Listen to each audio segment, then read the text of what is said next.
Hello and welcome to another episode of A Dram with Friends. We are excited to welcome Timothy Barton into the pub. He will be drinking some tea, is what I understand, and I've poured myself a Teeling small batch Irish whiskey because it's hard to beat Irish whiskey sometimes. So, Well, I'm well, English and Irish, so I have a low self-esteem, Sean. I've been beating up myself forever, so I'll have a cup of tea. there you go. So, welcome to the pub. Tell us a little. Tell the people in the pub who is Timothy Barton. Well, Timothy Barton is a man who strives for holiness, struggles along the way, but really strives to be a good husband and a good father and a good man. I strive to serve people and have done so professionally to the professional service of others through social services for most of my career. So I'm working with everything from kids thrown out of inner city schools to street homeless here in Pittsburgh, Pennsylvania. Um, so I have a lot of broad swath of people I've worked with and helped collaborate with to better their lives. And I think I have a gift for helping people facilitate change in their lives, good, small, large, in between. I think I have a knack for it. And I give them all the credit. I'm just a fellow sojourner on the journey who can help navigate things and think outside the box. So, That's awesome. Yeah, and it is a lot of work to try and help people in those situations. I did youth at risk for 10 years, and just walking alongside, like you say, it's not something that you're doing. You're just there as God has sent you to be with these people for a time, and and try to be that presence in their life without necessarily having to preach the gospel, especially in the secular settings where yeah. you're working for a secular organization, but you can still live out your faith through your example and actions. So, Yeah. Well, I've been fortunate that some of my experiences in the social and human services field has been for religious communities. Like when I was working with the homeless here in Pittsburgh, helping people navigate the system and secure funding to get off the streets of Pittsburgh, I was funded by the Sisters of Mercy. They funded my organization. It was called Operation Safety Net. And it's a housing first program where we believe people need to know where they're going to lay their head before they work on anything. You can't, you have to start there. And it was not a requirement to participate in our program that you had to do anything. Even you could come in and be like, I'm housed, I'm good, I don't want to do anything. And that's where I got privilege of being a pain in the ass. So pardon my French, but it just I had the privilege of kind of nudging and kind of helping people to see, okay, this is how you make this solid. This is how you make this stable, this housing situation, so that you don't fall back where you were. But it was an invitation. I was a guide. I was a fellow sojourner and a guide. I wasn't like the expert trying to fix them because that wasn't my goal. It's not my goal to fix anybody. My goal is to really help facilitate change in your life so you can live life on your own terms and with God as part of that, ideally. ideally, yeah. And that's where you identify something that gets into the perpetuation, where I know up here we started a program called Pathways for Housing here in the city because the model was, okay, you're an alcoholic on the street, da da da da da, you need to get cleaned up, and then we'll start looking for housing and stuff. Well, it's hard to, when I was working with youth at risk, they're living in a homeless shelter. They have, as part of their release conditions, they have to go to school and they have to have a curfew and all these other things. But it you need a stable housing environment in order to succeed. So there's lots of opportunities. It's hard to change somebody, especially when they're the addictions and all those other things, unless you have that safe environment in order to lay your head, kind of thing. Yeah, you need to know where you're going to lay your head before you can do anything. I mean, trying to do recovery oriented therapy or mental health kind of recovery, if you don't feel stable in your housing situation, it's about building block. It's kind of like Abraham Maslow's hierarchy of needs flipped upside down. It kind of, we tend to think that, okay, you need to get clean first, like you said. That's not the way most of us who've experienced change in our lives ever came near that as like an experience. Um, Change came about due to a stability of love and care. I mean, at least in my own life, I had my conversion experience by realizing that I was loved unconditionally and that God loved me just as I am. So much so that basically I felt like he said to me, "I love you so much you don't have to change." But that kind of love compelled me to want to change and gave me a desire for holiness as I stumble along the way. That's why I say that. I mean, it doesn't mean I do it perfectly. I take a step in faith. I don't take a leap of faith. I'm not capable of a leap of faith, Sean. I'm capable of a step and then another step. So, Where I've I've got the mentality of kicking down the door, seeing what's inside, and or yeah, I've jumped a few times, and my wife thinks I'm crazy, but then it works out, and she goes, yeah, just shakes her head, and and we keep going. And so, when was your conversion? When did you have this conversion that you talk about? my biggest conversion happened when I was in college. I'd completely gone astray. I'd completely left the faith of my childhood. I mean, I was brought up in the faith, but 14 years old, testosterone poisoning kicked in. I got a car and a girlfriend shortly thereafter it, and I was off to the races. Rebellion headlong. Um, so much so that I guess the first thing that brought me to my knees was I became a parent at 18 years old. Um, my high school sweetheart and I got pregnant our senior year of high school. Um, I got thrown out of boarding school the same year because of the pregnancy. The school thought it looked bad on the school, so they, instead of saying, "Oh, you'll be okay. This isn't the end of the world, Tim. You'll be okay. This is a new stage, and you can get through this."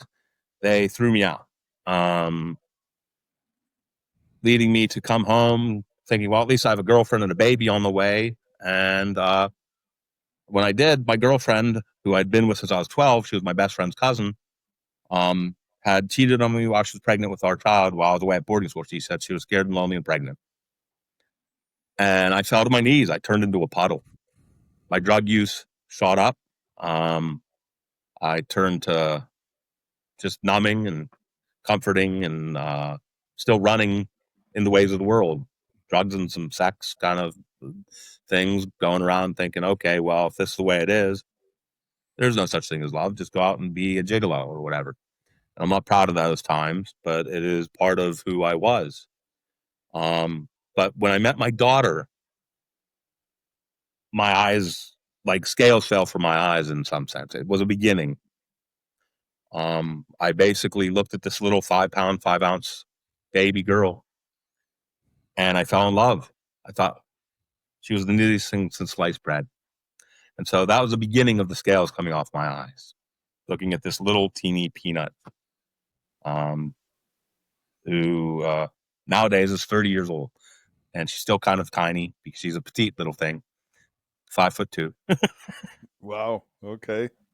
So, um, That's amazing. Yeah. And so you stepped up, and that's what we're trying to encourage with Heroic Men, God Squad Canada, uh all these different men's groups is just empowering men to step up and do the right thing. Uh, I remember you and I were in Philadelphia where Robert said, like, abortion wouldn't be an issue if men stepped up and answered the call, right? Yeah. And so, what was the next Well, step that really brought you deeper with God? well, I'd started going back to church. I wasn't going up for communion. I wasn't like participating, but I'd go because I'd take my daughter on a weekend visit to mass. I wanted her to be exposed to that. I knew there was something there. I was longing for it. I just wasn't ready to fully embrace it at that point. But 3 years after becoming a dad, at 21 years old, a custody battle broke. And I was 21 years old, a college student at the time. I had begun to clean up my act. I mean, it wasn't like perfect. It still isn't perfect, honestly. It's far from it. That's why I say it's a step in faith, not a leap of faith. But a custody battle happened, and I could not find an attorney to represent me to fight for custody of my daughter. In Pennsylvania, Ohio, or West Virginia, the tri-state area here. I could not. It was the 90s, and they said, she's a little girl, you're a guy. Don't waste your student loans, your time. I said, I have to try. I said, so I decided to represent myself. I did it pro se in legal jargon.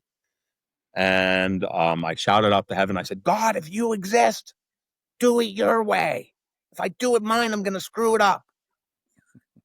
I had enough humility, a little bit of humility. A lot of ego was in that prayer, but a little humility. Maybe mustard seed size. I mean, not much more.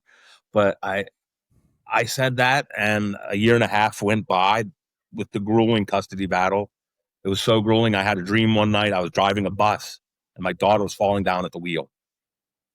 I mean, that's how stressed out I was during this custody battle, trying to do this as a 21-year-old college kid. About a year and a half mark came up, and I won full legal and physical custody of my daughter, became a single dad. Wow. So I went Yeah, from and being, that's rare in those days because default was the mom. it still So is. It's still pretty rare. I don't yeah. claim that this is something that this has always happened. I consider it a miracle. I wouldn't even say a minor miracle. I was going to say minor, but it's a miracle. And I mean, I went from being a fun weekend dad to a full-time, full custodial single dad. At which point I thought, had to reevaluate everything. How does dating work? I mean, how would I want somebody to treat my little girl? Mind-boggling. Absolutely blew my 21-year-old mind. And all that other stuff. It really, I dragged my daughter to college classes with me. I couldn't afford a nanny, let alone a babysitter. I had to get on public assistance as a college kid to be able to take care of my little girl. I had to eventually get her into preschool. I found early childhood initiative, government funded assistance when this little community right next door to the community I grew up in wrapped their arms around us. And really just, it was amazing. I mean, and I was like able to do it, and I was able to finish college. I mean, yeah, it took me 6 years. I mean, I already had a 6-year plan for my bachelor's degree anyhow, but that was just because I wanted to party longer. But this time it was because I was being responsible. And so, So what, like, now that you've gone through that, and I know that there's so many young people in this situation. My daughter's a single mom of twins, and we've got other people that are in the same situation. What advice do you give them for that? Because how do you keep going? And well, how did you find dating? well, the first part of that is the whole custody battle. I only could pray one prayer, and it was a very short prayer. It was 3 words: Mary, my mother, my confidence. Actually, that's 5 words. Sorry. Miscounted. I thought of my mother and my confidence as 1 word each. So, Mary, my mother, my confidence. And what she did during that custody battle is she did the thing she does. She brought me to her son. And she brought me to her son in the Blessed Sacrament. gave me a hungering, a great longing to be fed, and a realization I need that. It's not about, oh, I have a Sunday obligation. It's not clicking my ticket. I started scheduling my classes around Mass after I did a general life confession and came back to the church, the Easter Vigil, after getting custody of my daughter. And I scheduled my classes around Mass as much as I could. I call it my lunch date with God. Um, Dating, well, that was complicated. It didn't work great. I was dating a girl at the time who, for her birthday, her mother flew my daughter and I, knowing that I had just won custody of my daughter, down to Disney for her daughter's birthday. Whoa. I mean, it was a beautiful, most romantic moment. It should have been. It wasn't, but it was for potentially. We went around in a glass carriage kind of thing with clippy clop of Clydesdales and everything. I mean, this mother went all out for her daughter. Wow. And included me on it because her daughter, as I realized in that glass carriage, as she looked over at me with love eyes, this girl's in love with me. And I thought, oh no, I don't feel the same way as that. I was heartbroken at that moment. It cut me to the quick. I was like, I honestly felt like I'd prostituted myself for Disney. I mean, and that's not what the intention was. That was not what I was thinking to do. But I felt like, oh my gosh, because I've asked my daughter, what does she remember about Disney over the years? And it's not Disney that she remembers. I mean, so much as how Kelly looked at me with love eyes. She said, Daddy, she loved you so much. And it hurts me. I wasn't trying to lead this girl on in any way, shape, or form. I just wasn't in a place to be able to even consider love as an option. I was so heartbroken and so messed up inside. So dating was very, very difficult. I had to take a break after that from the dating scene for a number of years and really work on me and being a dad. So I had to take a break before I ended up in 99 or 2000. I ended up starting dating a girl a little bit, but she was very old fashioned. She told me so. She said, basically, it's my wife now, by the way. So I feel I can just divulge this without being too kind of, I don't know. She might smack me on the cheek a little bit over it, but she doesn't like the joke. But she told me she wanted to be chased until she was married. She said, I'm old fashioned. I said, run, I'll chase you. So, I mean, she said, that's not what I mean, Tim. I said, I know what you mean. I want to respect your desire for chastity. I'm telling you, run, because if I catch you, we're rolling in the grass. I mean, I knew who I was at that point, and I wanted to respect her desire for chastity. So I told her, you might want to run away. Go. I mean, I'm not in a great space to be able to do this. So my journey towards some kind of level of purity began at me respecting my future wife's desire for chastity. And little by little, it became a respect for my own. I mean, Augustine said it best: give me chastity, just not yet. I mean, I lived that. I know that prayer so well. I love that prayer because it speaks to our journey as men. It spoke to my journey as a man, most of all. I was a philosophy major, but back when I was a philosophy major, I wasn't studying religious philosophy. I was studying atheistic philosophy and kind of down the rabbit hole kind of things like the movie Matrix. Before the Matrix ever existed, I was down that rabbit hole. So I mean, so I wasn't in that realm initially. After the custody battle, I began to explore the faith philosophy on. And that's when I had a professor who I'd ask all these questions to. He'd assign me reading. He assigned me Augustine, so many different Augustine books. And I didn't know at the time that this professor who I idealized highly, just because I thought he was very intelligent and very just profound, He was a Benedictine priest from Africa in disguise. He never would have known.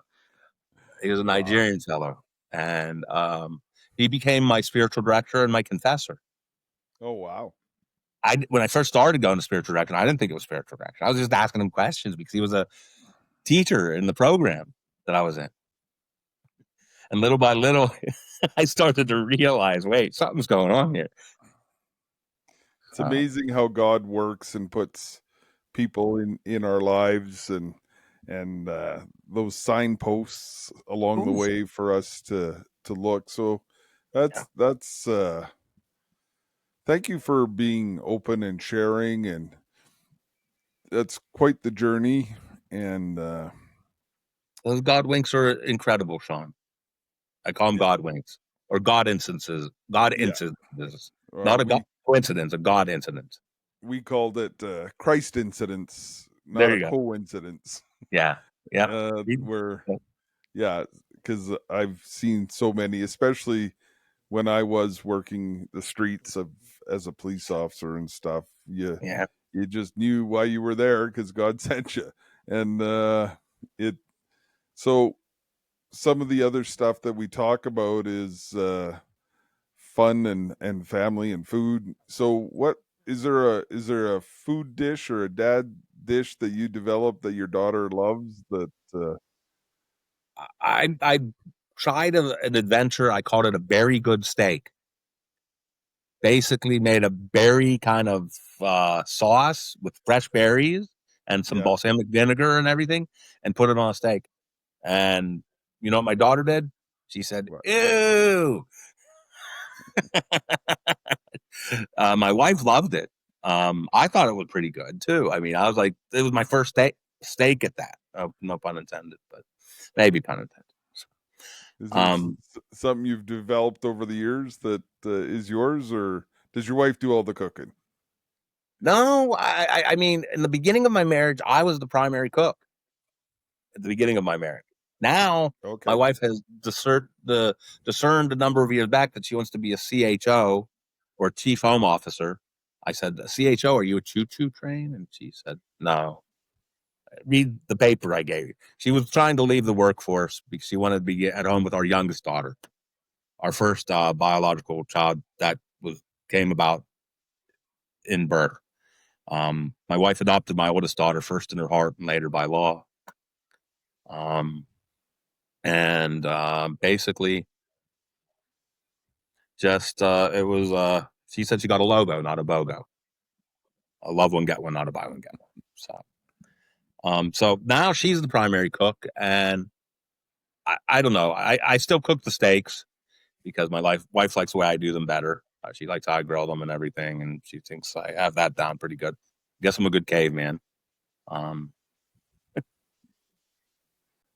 So what advice do you have for especially our young men on how to be a heroic man, how to be a man that is an example for others? So what advice do you give our especially our young men that are searching so desperately? well, what I had to do, and I think this is good advice for anybody, is you need to root out perfectionism from your life. You don't want to pursue perfection. That's not even something we can do as people. For me, perfectionism was the glue that held together my fears of failure and my fears of success. When I um uprooted a little bit, not violently, but chiseled away at the perfectionism and was able to separate my fears of failure and my fears of success and realize that perfectionism wasn't the way to go, but to pursue excellence. And that's a process. That's not something that just is a one and done thing. It's a lifelong kind of process. Um, it's like being a dad. I mean, how was I a single dad? I have no idea. People ask me, how did you do that? I said, well, 98% of it was just showing up. The other 5% of it was learning as you grow. And if you're better at math than I am, that's 103%. Yes, it takes more than 100% to raise children. Um, so I would say definitely just show up with open mind and open heart, with humility. And humility is hard. I know. I struggle with it. I always joke that I pride myself in my humility. That's how bad I've got it. Not the humility, but the pride. I mean, so uh, it's kind of silly, I know, but it's the truth is ego is easy and humility is hard, and it's a process, not a one and done thing. So, so I guess just show up with an open mind and an open heart, and see where the spirit leads you, and have people surround yourself with other people who are trying to do the same. One of the other things you talk about humility, so we've got the one of the greatest models in Saint Joseph. Is there a go-to saint that or saints that you rely on in your life that you have a good relationship with? How's that? Well, St. Augustine, as I alluded to, he's my BFF. I mean, he's like up there under Jesus, under my wife, but he's up there. I mean, he's right there. I mean, St. Augustine, definitely, I have a great affection and love for. St. Joseph, I've come to love, and I'm still learning about St. Joseph. When I prayed to the Lord as a single dad, teach me how to be a father, he assured me he would. Years went by. I mean, as I said, my oldest daughter's now 30. I said, thank you. That was so wonderful how you helped me to do this, because I didn't have much of a father growing up. I saw my dad one weekend a month if I was lucky. So I was like, thank you for that. He said, oh, don't thank me. Thank Joseph. I put him on it. I had no idea. I was like taken aback by that. I was like, wow. And so I'm still getting to know St. Joseph a little. I have not begun, but I have it in. I'm putting this publicly out there because then I have some public accountability, I guess. I have made a pledge to do uh, what is the consecration to Saint Joseph. I haven't done it yet, so I've done the consecration to Mary of Saint Louis de Montfort with my wife. We did the 33 days of morning glory on that together. But I have not done yet the consecration to Saint Joseph, and I've been saying I intend to do that since I opened the doors of my ministry to men on the feast of St. Joseph. Not on purpose. I didn't plan that. That was something, a God incident.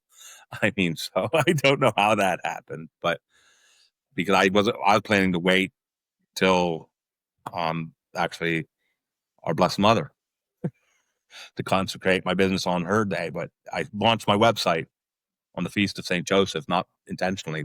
God had a plan, not me. So, Well, um, I know him very well.